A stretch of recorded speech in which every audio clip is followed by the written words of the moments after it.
Lauren Devine Stuart was brought into the world on January 9, 1973. She went through the greater part of her time on Earth in Michigan, and her work history remembered part-time individual preparation at YMCA for Farmington Slopes and periodic housekeeping subsequent to leaving the Jehovah's Observers. She had sought after demonstrating and acting, investigating her innovative side through studios and systems administration with picture takers. She was viewed as an enchanting and extremely wonderful lady. As per one of her profiles on the web, she composed, "I love acting and displaying. I'm an exceptionally enthusiastic individual and it mirrors my work. I'm daring in nature, thus I like a wide assortment of acting and displaying encounters. I appreciate learning new things, particularly with great bearing, sharing relative thoughts, new and old interests me. Life is an undertaking and my objective is to pass on, realizing I did the things I needed to do." Lauren was hitched to a man named Daniel Stewart. Dan worked at the College of Michigan at the front line of mechanical advancement. He filled in as a lead programming designer committed to creating innovation for foreseeing respiratory failures. He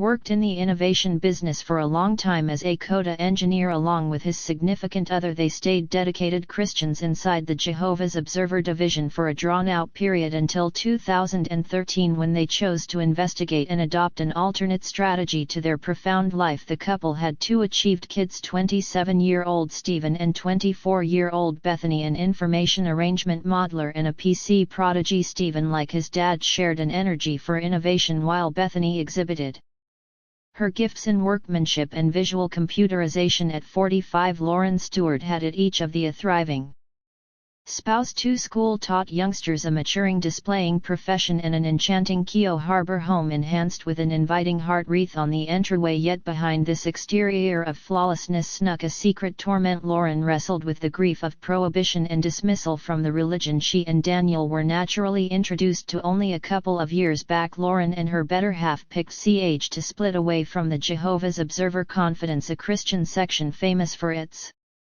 severe influence and the act of evading previous individuals. The idyllic outside covered a perplexing trap of feelings and decisions that would before long unwind into a holding story. You see, up until 2013, Lauren and her family had been dedicated Jehovah's Observers, rigorously sticking to convictions that disregarded festivals like birthday celebrations, Easter, Christmas, or some other occasion they accepted conflicted with the lessons of Christ. Moreover, their confidence unequivocally deterred advanced education, jeopardizing Stephen and Bethany of being banned on the off chance that they sought after school later on. Dan anyway imagined a more promising time to come for their youngsters through advanced education when they looked for endorsement from the congregation seniors to allow their children to seek after degrees. The reaction was fearless: ignore the congregation's strategies and face disfellowship. This danger weighed intensely on the Stewarts, as nearly everybody they knew, including their more distant family, were essential for the gathering, and as indicated by the congregation's principles, banning would mean total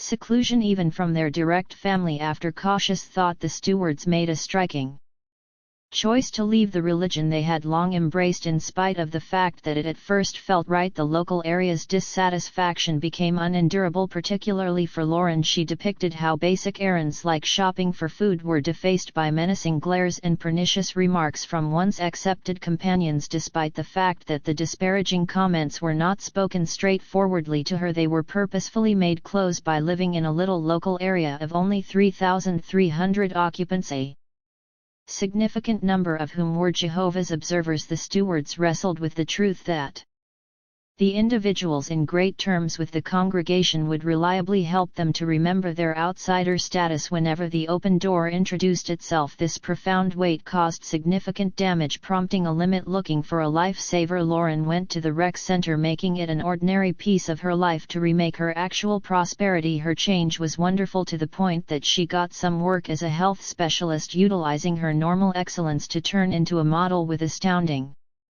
accomplishment. To the people who crossed her way during this time, Laura seemed charming, Oozing hopefulness notwithstanding her congregation's dismissal, yet underneath her exterior of certainty lay a significant and unbelievable experiencing persistent melancholy, a burden she fought even before the evading escalated. As time passes, frantically covering her internal conflict, she would sometimes uncover breaks in her veneer, rapidly disguising them with a phony grin. One of Lauren's most protected mysteries was the family's devastating obligation driving them to the brink of ruin. Confronted with a double surge of monetary and profound pain, she conceived an arrangement to determine every one of her concerns without a moment's delay. Tormented by her internal evil spirits, Lauren Stuart's drop into dimness was both chilling and unfortunate. She dug into dreary examination, scouring YouTube for strategies for taking her own life and educational recordings on taking care of a handgun, all paving the way to a portentous day. On February 15, 2018, she left a powerful note on the supper table, fastidiously cleaned the home, and messaged her friends and family as well as her better half's supervisor. Not long before the unfathomable demonstration, she turned over all the family photographs on a secretary work area. At 9:24 a.m. she made an impression on her better half's supervisor that said, imprint, this is Lauren. Dan had a mishap toward the beginning of today and passed on. I can't talk now, somebody will illuminate you later on the subtleties at clinic. The manager connected for additional subtleties yet got no reaction. Hours after the fact, at 5:07 p.m. around the same time, she contacted her cousin admitting she had become malicious and said the accompanying words, I took my significant other and jokes with me so they don't need to feel my narrow-minded act. They will rest until Christ revives them. I genuinely trust you improve where I neglected. To which her cousin answered, Lauren, you are frightening me. What are you talking about? Don't do it. Lauren had become increasingly more separated from reality lately. Unbeknownst to her family, she had a gun in her control and had unfortunately chosen to turn it against the very individuals she declared to cherish individually. This unfortunate finish of her interior torture brought about a staggering series of acts. Her most memorable casualty was her better half, 47-year-old Dan, who accidentally loosened up in their outfitted cellar. Lauren furnished and utilized a toss pad as an improvised silencer and shot him in the head as he endeavored to escape with her most huge danger killed. She climbed the steps higher up. Her 24-year-old girl Bethany, who had as of late praised her birthday, lay snoozing in her room without faltering. Lauren situated herself only feet from the bed, went for the gold, took her little girl's life in a moment. Next, her child Stephen, who had his own place across town, unconsciously showed up at the family home, baited by deceptive motivations. Negligent of the unavoidable peril, he busied himself with the errand his mom had arranged, with his back turned, ignorant about the thing was coming. Lauren, the mother he cherished, shot him at point clear reach. The sickening scene didn't end there. Lauren ended the existence of the family canine, putting its body in the bath. A neighbor had heard these shots yet expected somebody was hammering entryways. As the house turned into a chilling impermanent morgue, she fastidiously cleaned up the murkiness. Finished as Lauren directed the weapon back toward herself, utilizing a technique she had explored web-based. The cousin who Lauren had messaged taken a stab at messaging her back, yet Lauren never answered. The cousin headed toward her home the next morning, on February 16, with a companion. With no reaction at the entryway, they reached the police for a government assistance check. When police showed up at the house the morning of February 16, the kitchen was coordinated, the cooler was supplied, written by hand, names were on different things, and a schedule held tight the fridge. Their disclosure started with the family canine in the bath, setting off a chilling reaction from the officials, who dreaded there was a functioning shooter. Get your firearm out, there's a dead canine in the tub, one had hollered to an accomplice. Climbing a winding flight of stairs to the second floor, they found Stephen Stuart on the floor, accepted to have been shot while situated on a seat in another room. Bethany lay dead, shot in her lay down with a cushion muting the sound. Discharges were likewise perceptible on the pillowcase. Dan Stuart was found on the cellar floor before a sofa, his right hand still in his pants pocket, the marginally pulled white pocket liner to his left side pocket. Recommended he was standing when he was shot and endeavored to respond in this way, pulling the pocket liner higher up. Lauren was found at the foundation of the steps, a gun close by herself, caused twisted between the eyes.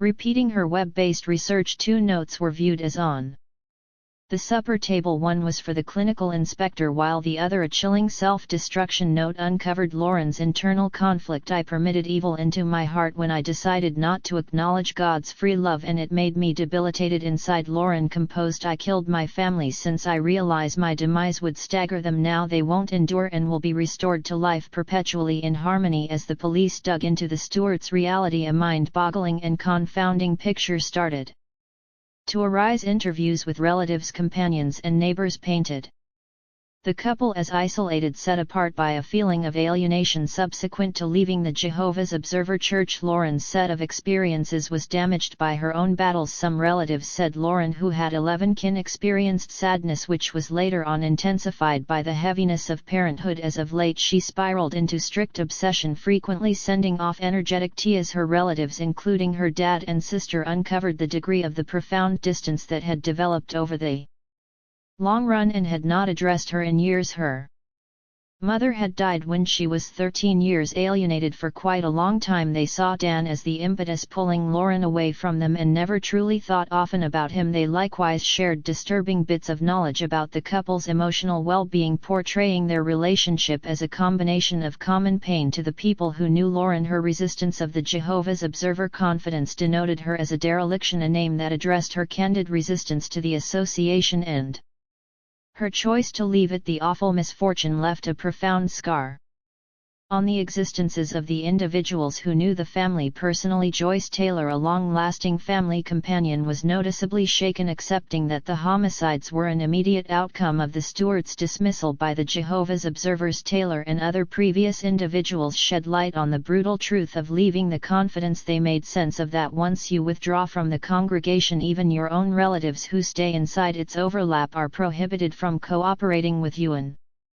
extreme type of evading that takes a weighty, profound cost. Accord concurring to Taylor, Lauren and Daniel's longing to give their kids an advanced degree conflicted heeding with the religion's lessons, which disliked such pursuits. The impact between their yearnings and the unbending precepts of their confidence set up for a grievous disentangling. They were evaded all over and all ways imaginable. In the event that Lauren went to the supermarket, they didn't look at her without flinching. Taylor said, when you're raised a Jehovah's Observer, they pick your companions, they pick who you partner with, and assuming you conflict with that, they will disfellowship you or disregard you. In a stunning development, Joyce Taylor burst into a realm corridor meeting in Association Lake, jumping all over the opportunity to face the assembly. Remaining on a seat, she strongly scrutinized the social event, her voice reverberating with a blend of outrage and distress. Excuse me, everybody, she pronounced. I am Joyce Taylor. 2 days prior, 4 individuals passed on because of your evading cycle. Taylor's eruption